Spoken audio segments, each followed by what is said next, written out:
Hi Libra, ito na po ang inyong reading.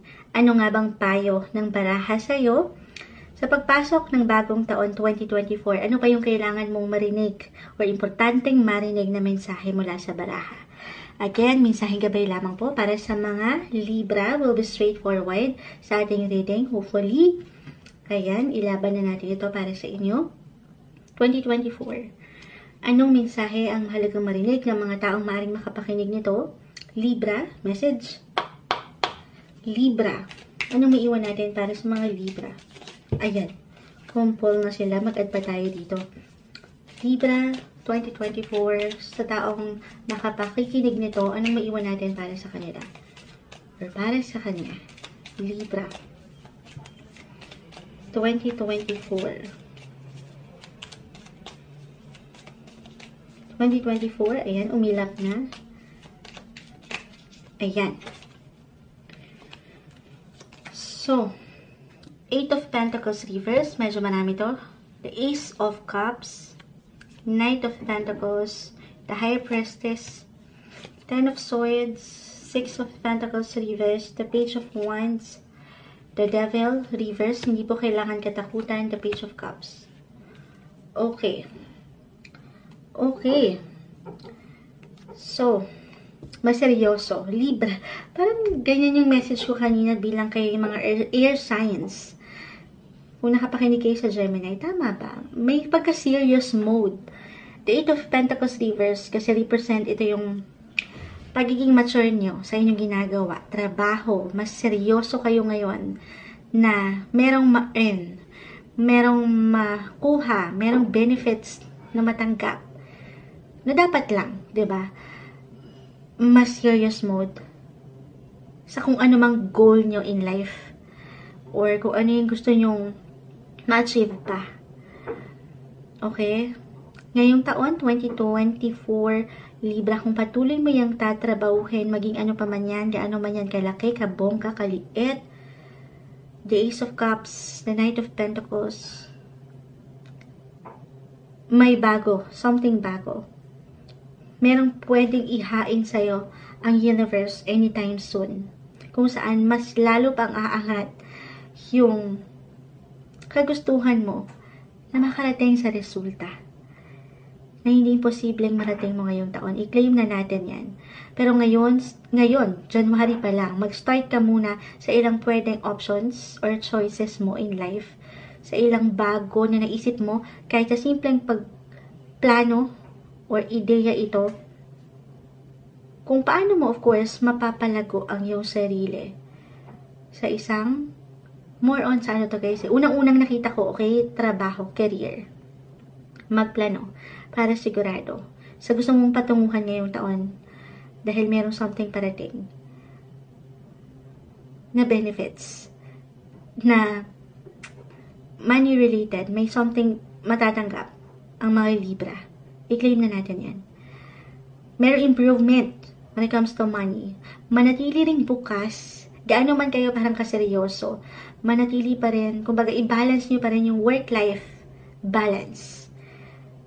Kasi sa ilang connection, ayan, the Ace of Cups, maaring merong ilang new connections, new people, new friendship, na pumasok sa inyong buhay ngayong taon kung saan sila yung maaring maging daan din. Ayan.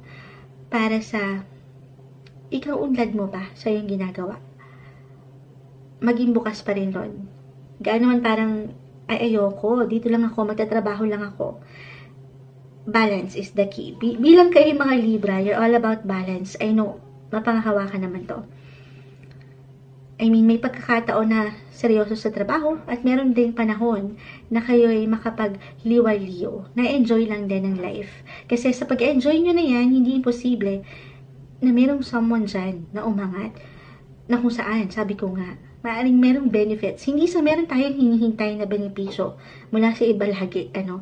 Pero sa pagiging bukas mo, sa ilang possibility ng pakikipag-socialize, pakikisalamuha, kaibigan, maaaring meron din silang may apply sa'yo or maiwan sa'yo na something na kung saan mas makadagdag doon sa pundasyon na ginagawa mo pala ngayon. Okay? Doon sa katatagan at doon sa seguridad sa iyong trabaho man or usaping pera ito.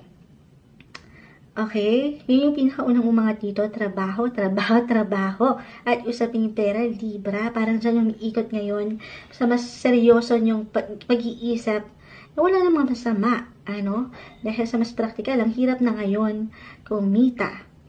Lalo pa kung meron na kayong ilang obligations, responsibilities, the Six of Pentacles. Ito yun yung mga dahilan nyo.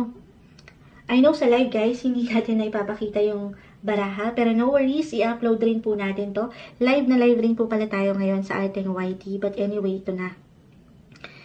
Ito yung dahilan kung bakit nagpo-push, kung bakit ang inyong mga isipan ay nasa usaping kita, pera, your income, budget, dahil sa ilang gusto nyong mabahagian, sa ilang gusto nyong suportahan, mapagbigyan.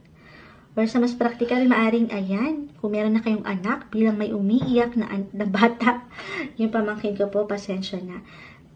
Ayan, naghang na po si Moonshot. Pero, family, ayan, usaping pamilya, maaring meron kayong ilang pagbabago na gustong makita dyan, or makitaan ng improvement. Sa mas practical, if this is about your home, physical home, meron kayong aayusin, pagagandahin, or i-renovate, or dadaan talaga kayo sa house renovation. Oo, sa mas practical, or bibili talaga kayo, merong pag-move, may ilang pagbabago. Mula dito sa ilang unhealthy, or hindi masyadong kaaya-aya sa inyong paningin, or pakiramdam, meron kayong pagbabagong nanaising gawin. This is something na yun nga, kakailanganin ng pera. Kaya naman nagsisikap ng lalaban. Kasi meron din kayong gustong pag-alayan ng enerhiya na ito, na hindi imposible na inyong magampanan at mapanghawakan. Na ang ganda. Pero ito lang, hindi po isang medical advisor ang Moonchild, the Ten of Swords. Kita mo naman dito, mayroong ilang espada na nakasaksak sa kanya. Alalayan lang sa part na hindi kayo nasosobrahan. Okay? Magpahinga. Recharge your energy, pakiramdaman ng inyong mga sarili. Ngayong 2024, ito yung mensahe or payo na mahalagang marinig pa ninyo, Libra.